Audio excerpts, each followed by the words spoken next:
good morning, everyone. I'm King County Executive Constantine. They finally let us out of West Seattle this morning, so I'm pleased to be able to join you. We're looking forward to our bridge finally reopening in a month or two. But we are today gathered in King County's Miramont Park. We're in unincorporated King County. This is part of King County's local jurisdiction, and we're a few miles from Tiger Mountain State Forest and, of course, the foothills of the Cascade Range. The opportunity to live next door to a pristine mountain forest is what inspires many people to live in this corner of the country. Yet we've all seen alarming news coverage of catastrophic wildfires all across the American West, and that includes here in the Pacific Northwest. We're seeing the global impact of climate change with unprecedented fires even now raging across Europe. And fires, of course, have occurred here naturally for millennia, major fires, in fact. And those fires contribute to forest health, but as King County experiences hotter, drier summers as the result of climate change, there is a greater potential for devastating wildfires in communities like this one. And given that nearly all wildfires in our region are ignited by human activity, our rapid population growth increases wildfire risk. Now, just last summer, firefighters had to put out more than 700 brush fires in South King County alone. 700. As conditions become more favorable to wildfire on this side of the Cascades, the odds increase that a small fire will become a big fire that cannot be quickly contained, particularly if that occurs on a late summer day when the wind is blowing in from the east. Last year, the state updated maps to identify the wildland-urban interface. Now, this is a zone where more than 350,000 people live in King County alone. It is 15% of our entire population living in this interface between the forest and the urban area. And these are places where homes and infrastructure are at greater risk when wildfires occur. This sends a clear, urgent message. We must prepare for growing wildfire risk, not in this neighborhood or in that neighborhood, but at a county-wide scale. Fortunately, we're already taking action. The Strategic Climate Action Plan I presented in 2020 directed county agencies to develop our first ever Wildfire Risk Reduction Strategy. And today I am pleased to announce that we have delivered. The strategy is shaped by expertise from a broad coalition of partners we brought together, from cities and from unincorporated communities in the wildland-urban interface, from forest managers at the local and state and federal and tribal government level, from firefighters, from conservation agencies, from utilities and universities. Together, working together, they produced an integrated strategy that will strengthen wildfire resiliency, response, and recovery in our region. The 12 recommended actions are organized by three guiding principles. One, to make King County forests more resilient. Two, to reduce the risks to communities and to infrastructure in the wildland-urban interface. And three, to enhance emergency response. Now, here are a few of the actions we will take with our partners. We'll work with communities in the wildland-urban interface to help them develop preparedness, response, and recovery plans. We'll expand assistance programs for homeowners who want to make their properties safer and less susceptible to wildfire. We'll increase technical and financial assistance for small forest owners. Small forest landowners are critical to this effort, and we will help them improve the health of their forests. We'll make it easier and less expensive for emergency responders to share resources faster. We'll improve evacuations and evacuation plans in the wildland-urban interface by adopting the Ready, Set, Go public education model. And we'll develop post-fire response plans that promote both forest health and reduce wildfire impacts on natural resources. So in a few minutes, you're going to hear from our staff experts in forestry, in climate preparedness, in emergency management, as well as representatives from fire departments, cities, and unincorporated communities. We stand together because turning this strategy into results will require a lasting, unified partnership. Together, we will adopt the best practices from other parts of the country, and we will customize them to our own region, recognizing that the unique characteristics of local forests and the challenges of operating in densely populated areas. Now, the good news is we're not starting from scratch. We're building on a strong foundation. Experts will tell you that the most effective approach in central Puget Sound is promoting forest diversity and complexity, which we are already advancing with King County's 30-year forest plan. We have an outstanding noxious weed program that will help remove invasive plants, some of which can be particularly flammable, especially in vulnerable areas such as along roadways. And we will maintain our steadfast commitment to growth management, recognizing that far more people and forests in King County would be at greater risk of wildfire today had we not done all of that work over the course of the last 3 decades. The challenges are great, and the stakes are high. But we have the resources, the expertise, and the commitment needed to activate this strategy and shape a safer, more resilient future for King County. So I want to thank everyone who contributed to this body of work. I'm looking forward to working with each of you to turn it into results. Thank you so much.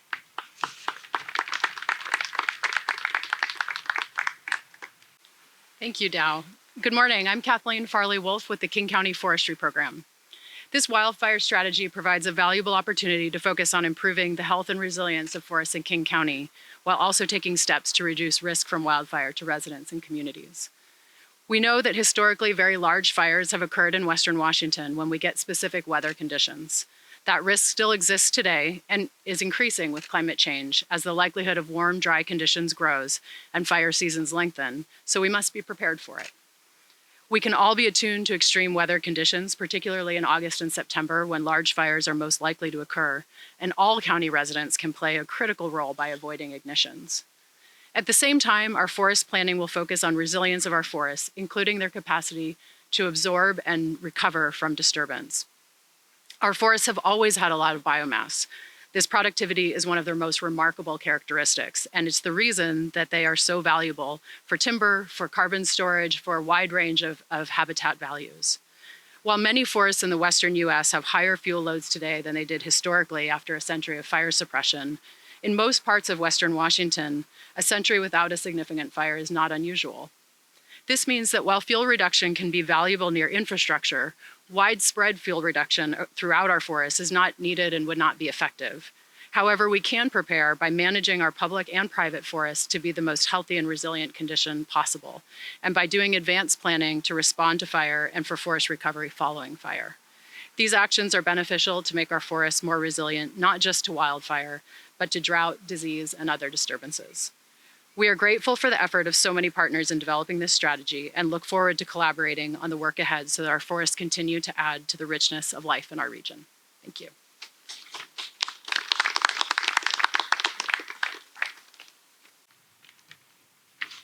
Good afternoon. I'm Ben Lane, Assistant Chief with Eastside Fire and Rescue.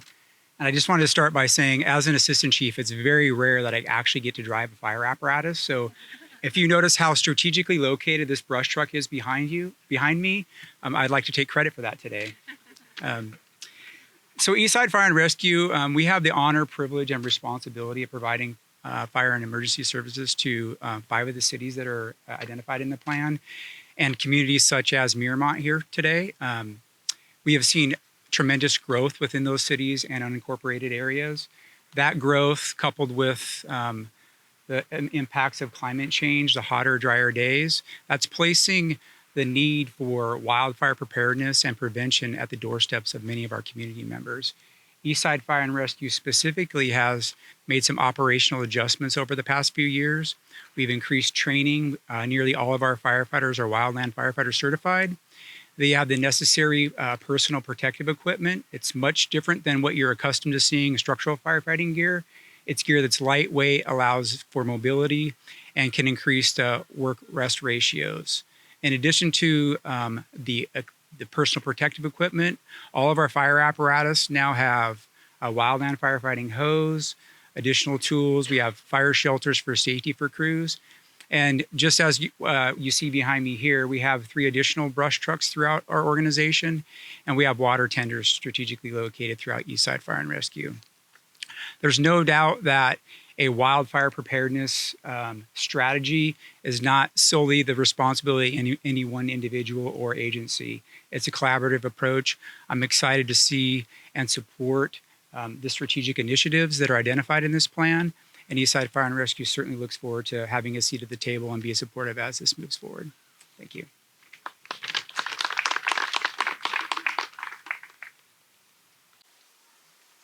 Well, good morning. I'm Catherine Ross. I'm the mayor of the city of Snoqualmie, and I'd like to thank you for inviting us to participate in this launch of this very important countywide initiative. Now, our city has a heightened interest in this wildfire reduction strategy, given our location, which is in the WUI, the significant number of homes constructed on Snoqualmie Ridge, and climate change that has resulted in lengthening stretches of dry summer weather. We are grateful for this coordinated approach to assist our ongoing emergency management efforts, focusing on education, mitigation, emergency management, preparedness, and response. Having a joint countywide voice behind this effort is a very valuable engagement tool, since we all recognize that this issue is larger than just one community. We are pleased to assist in the development of this Wildfire Risk Reduction Strategy by contributing the expertise of our urban forester, Phil Bennett.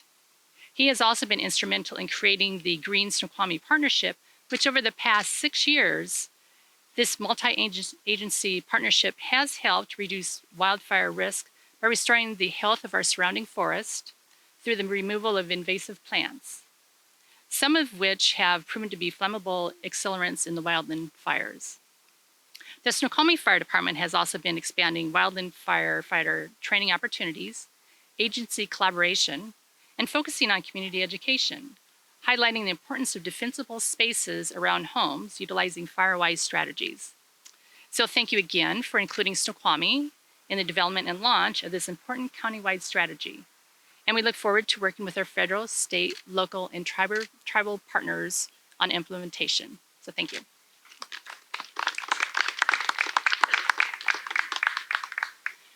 Good morning, everyone. My name is Mary Lou Pauly. I'm the mayor of the city of Issaquah, just 7 miles up the road.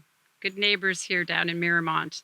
I also want to echo what Mayor Ross said, and thank you for inviting us today, because this is truly a partnership of cities, unincorporated residents, and Department of Natural Resources, and all of the amazing fire resources that are here today talking with us.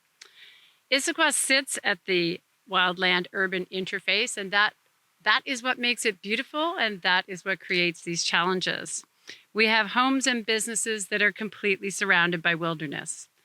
As we've looked at climate change and its impacts over the last decade or so, we in Issaquah have seen more rain, worse flooding, unusual flooding impacts, and hotter, drier summers with smoke and ash in the air. Doing a vulnerability assessment like the county did here is so important to reduce wildfire risk and strengthen our community's resiliency. Issaquah is committed to all things regional when we're talking about strategies. We've already created in Issaquah a comprehensive evacuation map as well for our community, but we have a lot of work to do still. We're also focusing on outreach and education, which will be through ongoing campaigns. We know that our residents and our businesses in our city are concerned. So we're excited to be creating our own community wildlife protection plan in partnership with Eastside Fire and Rescue, where we are one of the member cities of that organization. We know we need to have to assess our risks. We have to focus on boosting household preparation. And we have to identify resources that we need to support wildfire response. And we have to anticipate what recovery is going to look like and how are we going to support it. Creating our plan is a key recommendation from King County's larger framework. And I hope to include other communities to commit as well to creating city plans and local plans. I want to thank everyone that's come today and your commitment collectively to move this forward. Thank you very much.